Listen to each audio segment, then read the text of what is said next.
मित्र ने पूछा कि मैं जब भी आज्ञा चक्र का कोई भी प्रयोग करता हूँ, मुझे ऐसा लगता है कि मेरे भीतर क्रोध और बढ़ गया है और इरिटेशंस भी आने लगी हैं।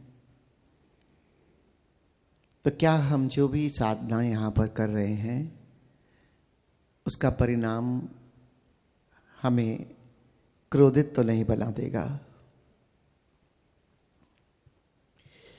पहली बात तो हमें ये समझना है कि हम ऊर्जा के साथ कर क्या रहे हैं। हम ऊर्जा का ऊर्ध्वगमन तो जरूर करते हैं, लेकिन कभी हमारा ख्याल आया है इस बात पे कि हम सक्रिय ध्यान करते हैं, ओशो ने हमें दिया है, लेकिन आखिरी चरण में ओशो ने अहोभाव इतना क्यों रखा है? बहुत सारे मित्र मुझे मिले हैं बीते सालों में जिन्होंने मुझे ये भी शेयर किया कि सक्रिय ध्यान से हमारा क्रोध बढ़ गया। तो मैं उनसे सिर्फ एक ही बात पूछता था, क्या आखिरी चरण करते हो? तो ये कहते थे आखिरी चरण में खास ऐसा क्या है? तो नित्य ही है, लेकिन हमें क्योंकि ऑफिस जाना होता है तो हम आखिरी चरण को ज़्यादा ध्यान नहीं देते। तो मैं उनसे इतना ही कहता था कि आप ध्यान पूरी तरह करो, ठीक है 15 मिनट नहीं अहोभाव व्यक्त कर सकते, 5-7 मिनट ही करो, लेकिन करो ज़रूर, और देखो आपके क्रोध में फर्क पड़ जाएगा।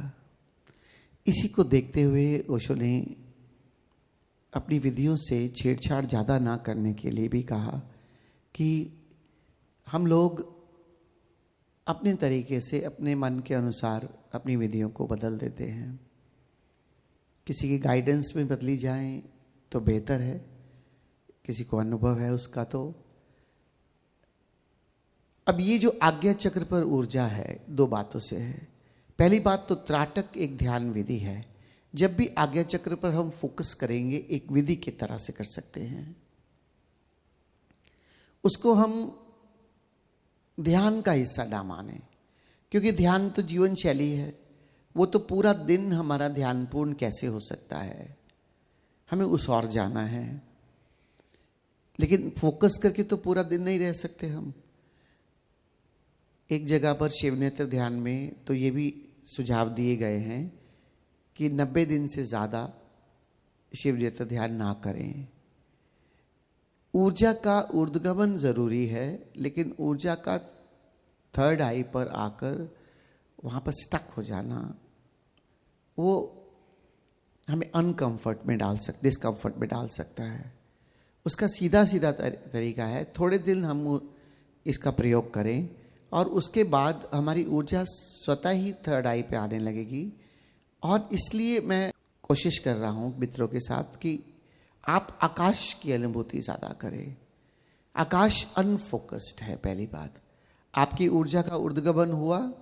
ऊर्जा का ऊर्ध्वगमन के बाद ओशो का जो निर्देश है, close the 7 openings of the head and space between your eyes contains the whole existence, कि उस ऊर्जा का ऊर्ध्वगमन करके आंखों के मध्य में भीतर हमने एक आकाश की अनुभूति की।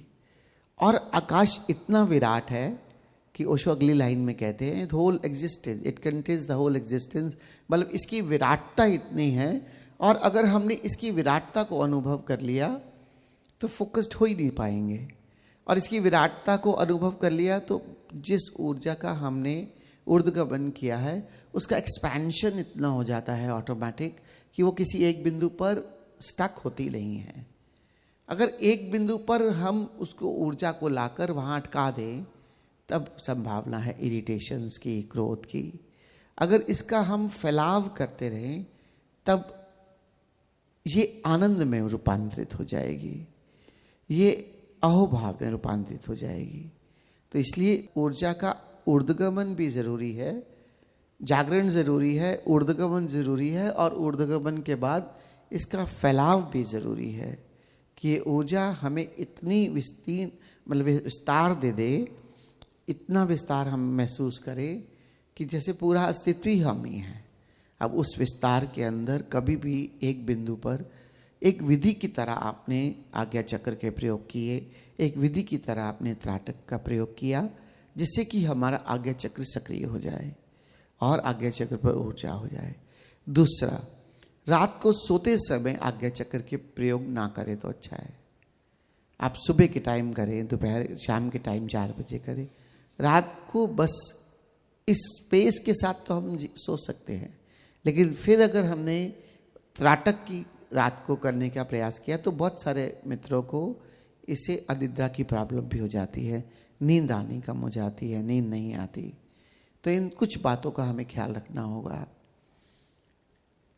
एक ही चीज़, जब दवाई है वो जिस ढंग से ली जाए, जो प्रिस्क्राइब है, तभी वो लाभ करती है। लेकिन अगर दवाई का उपयोग भी गलत ढंग से हो तो वो भी नुकसान करती है। तो इस तरह से ये जो एक इसका ऊर्जा का थर्ड आई को एक्टिवेट करने का जो प्रोसेस है, ये बहुत ही लाभकारी है।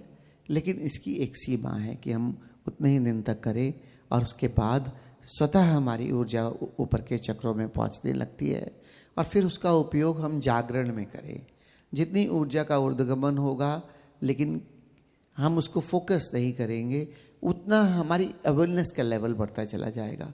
और उस जागरूकता जब हमारी बढ़ जाएगी, उस जागरूकता का उपयोग हम पूरे दिन में करें, जिससे कि हम अपने विचारों के प्रति, अपने भावों के प्रति, अपने शरीर के प्रति, हर चीज़ के प्रति हम जितने जाग सकते हैं उतने हम जागे रहें। और तब जाकर ये जो त्राटक ध्यान विधि है या शिव नेत्र है या किसी भी तरह से हम ऊर्जा का थर्ड आई पर जो प्रयोग कर रहे हैं, ये हमारे लिए वरदान साबित हो सकता है। और एक बार ये हमारे लिए वरदान साबित हो जाए और उसके बाद तो अवेयरनेस लेवल आपका बहुत अच्छे तरीके से अपने आप बना रहेगा। और जितना होश प्रगाढ़ है उतनी ही साधना में सहयोगी है, क्योंकि होश होगा तभी तो हम इस पल, हर पल पल कैसे जिए, इसमें हमारी जागरूकता काम आएगी। होश होगा तो विचारों के हम आवेश में नहीं आ रहे, विचार हमें डोमिनेट नहीं कर रहे, तभी हम जान पाएंगे। नहीं तो बेहोशी इतनी गहन है कि पूरा दिन बीत जाता है लेकिन हमें पता ही नहीं चलता हम हैं कहाँ में। बस उसी बेहोशी के अंदर, उसी अनकॉन्शियस स्टेट के अंदर लगता तो है आंखें खुली है, हम जाग रहे हैं, लेकिन जागे में जो जागा वही जागरण होए।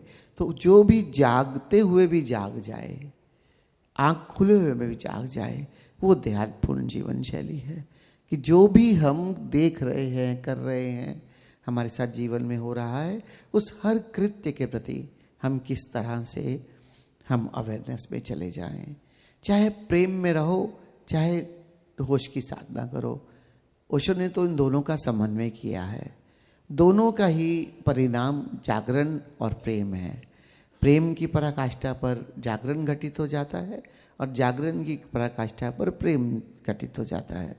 क्योंकि जब आप जागते जाओगे तो संवेदनशील भी होते जाओगे।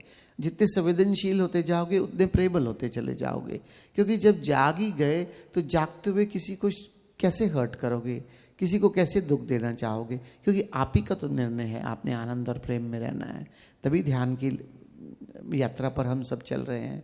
अगर मेरा निर्णय है कि मेरा जीवन आनंदपूर्ण हो, प्रेमपूर्ण हो, तो मैं किसी के साथ कुछ भी ऐसा जानबूझकर कैसे कर सकता हूँ कि जिससे कि मैं इसी मार्ग के विपरीत चलूँ।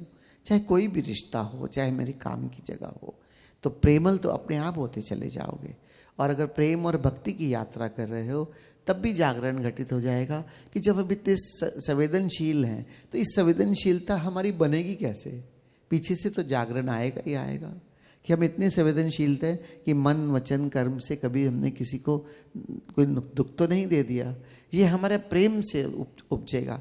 लेकिन ये देखने के लिए कि दुख दिया, दुख तो नहीं दे दिया, जागरण पीछे से हमें फॉलो करेगा ही करेगा।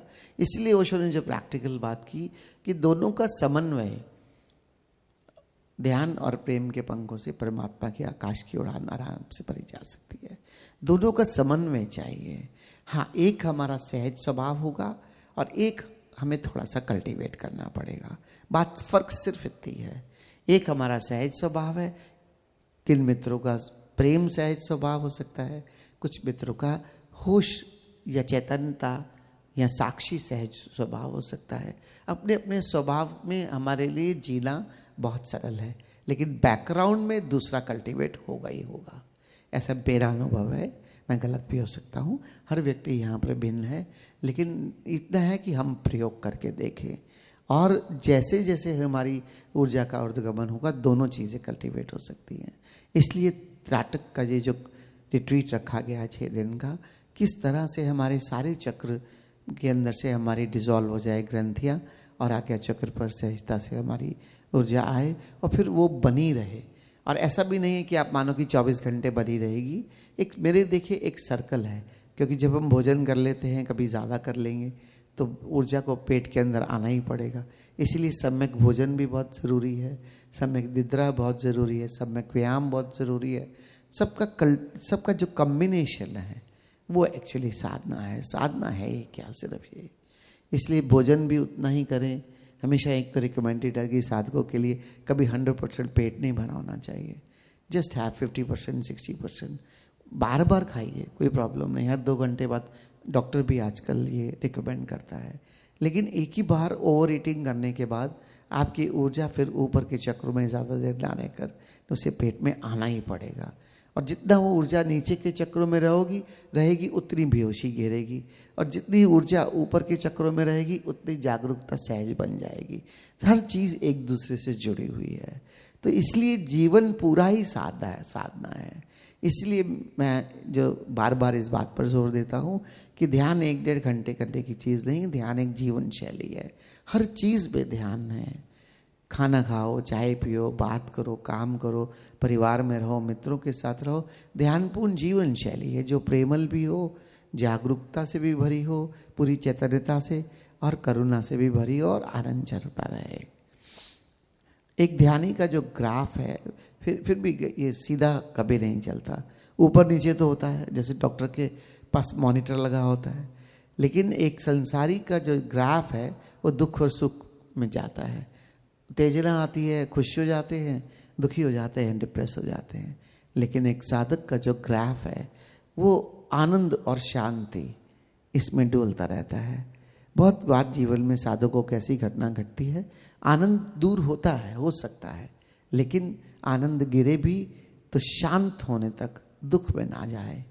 भी हम शांत हैं, आनंदित भले ही नहीं हैं, उस शांति को हम अनुभव कर सकते हैं। तो इसलिए साधक का ग्राफ भी अप डाउन हो सकता है, लेकिन दुख और सुख में नहीं, उत्तेजना और डिप्रेशन में या दर्द में, पीड़ा में नहीं, लेकिन हाँ आनंद और शांति में हम अपने ग्राफ को कैसे इसी 2 पैरामीटर्स के बीच में अपने जीवन को ले आएं, जिससे कि हमारा जीवन बहुत अच्छे तरीके से हम जी सकें।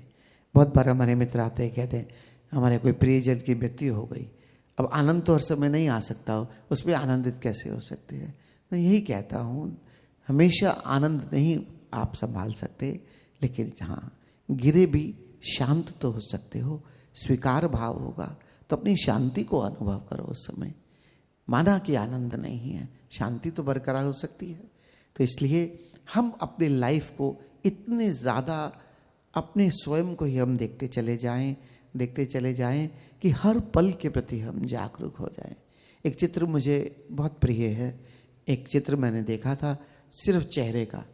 उस चित्र में नीचे लिखा हुआ था यही अध्यात्म है, और उस चित्र में से किया क्या था, दोनों आंखों को काटकर घुमाकर उल्टा फिट कर दिया था कि सच्चा अध्यात्म यही है। तो स्वयं पर हमारी दृष्टि इतनी ज़्यादा रहे कि हर पल हमारी दृष्टि स्वयं पर रहे, जागरूकता बनी रहे। और उसमें ये 3rd आई की जो प्रयोग है बहुत सहायक है, और इसे हम लगातार कुछ दिनों तक करें और उसके बाद फिर देखेंगे जागरूकता भी हमारा सहज स्वभाव बन जाएगा। और पीछे से प्रेम तो है ही, और अगर प्रेम हमारा सहज स्वभाव है तो जागरूकता सरल से घट सकती है।